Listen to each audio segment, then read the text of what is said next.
Hello बच्चों, let's see this question. The question says that mention some factors which increase genetic variability. तो इस question में हमसे ये पूछा है कि ऐसे कुछ फैक्टर्स बताने हैं हमें जो जेनेटिक वेरिएबिलिटी को इंक्रीज करेगा। ठीक है, तो इस क्वेश्चन में जो की कंसेप्ट है that is regarding genetic variability. तो सबसे पहले तो हम ये देखेंगे कि what is the meaning of genetic variability.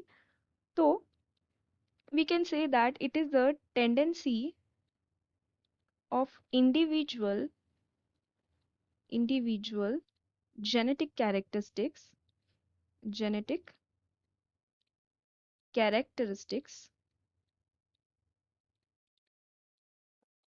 in a population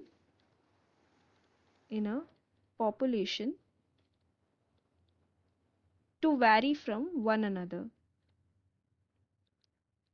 यानी कि हम कह सकते हैं कि जो जितने भी इंडिविजुअल जेनेटिक कैरेक्टरिस्टिक्स होते हैं एक पॉपुलेशन के, वो एक दूसरे से कितना ज़्यादा वैरी करते हैं, that is nothing but the genetic variability. ठीक है, कोई भी जेनेटिक कैरेक्टरिस्टिक्स हो एक पॉपुलेशन के, जितने ज़्यादा वेरिएशंस उसमें होंगे, ठीक है, उतना ज़्यादा ही जेनेटिक वेरिएबिलिटी होगी। अगर हम इसे दूसरे वर्ड्स में समझाना चाहें तो it is the potential of a genotype. एक जीनोटाइप का पोटेंशियल है टू चेंज और deviate when exposed to environmental और जेनेटिक फैक्टर्स। कुछ भी फैक्टर्स हो सकते हैं, जैसे कि वही फैक्टर्स अभी हम इस क्वेश्चन में देखने वाले हैं।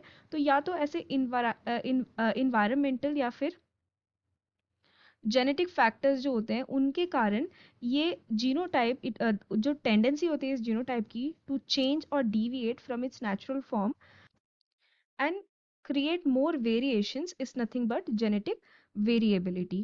ओके, तो अब हमसे यहाँ पे यही फैक्टर्स की बात की गई है, इन्हीं जेनेटिक या फिर इन्वायरमेंटल फैक्टर्स की जो अफेक्ट करते हैं जेनेटिक वेरिएबिलिटी को। एंड यहाँ पे मेनली बात करी गई है कि जेनेटिक वेरिएबिलिटी को इंक्रीज करने वाली। तो ऐसे फैक्टर्स को हमें लिस्ट आउट करना है। ओके, तो first factor is mutation. Mutation से क्या होता है कि genotype it leads to the change in the genotype, जिसके कारण जेनेटिक वेरिएबिलिटी इंक्रीज होती है। ठीक है, तो this is one factor. Then we can say another factor is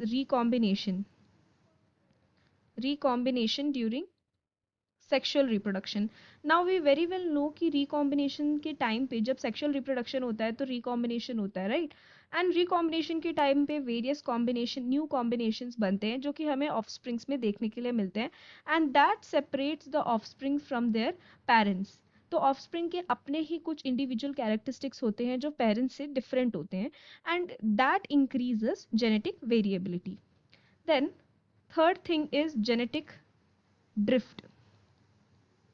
okay, जब एक जीन पूल दूसरे जीन पूल की तरफ जाता है, यानी कि जेनेटिक ड्रिफ्ट, यानी कि जो जेनेटिक कॉम्बिनेशंस होते हैं वो एक प्लेस से दूसरे प्लेस की तरफ जाते हैं, तो वहाँ पे मिक्सिंग ऑफ कैरेक्टरिस्टिक्स हमें देखने के लिए मिलती है because they undergo sexual reproduction.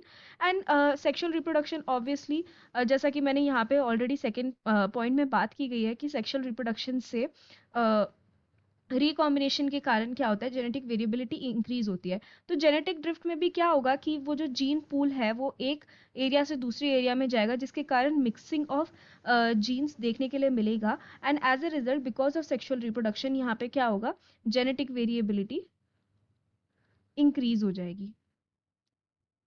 ठीक है, तो this is another factor. And other than that again ये जीन फ्लो या जीन माइग्रेशन भी हो सकता है। Then fourth is natural selection.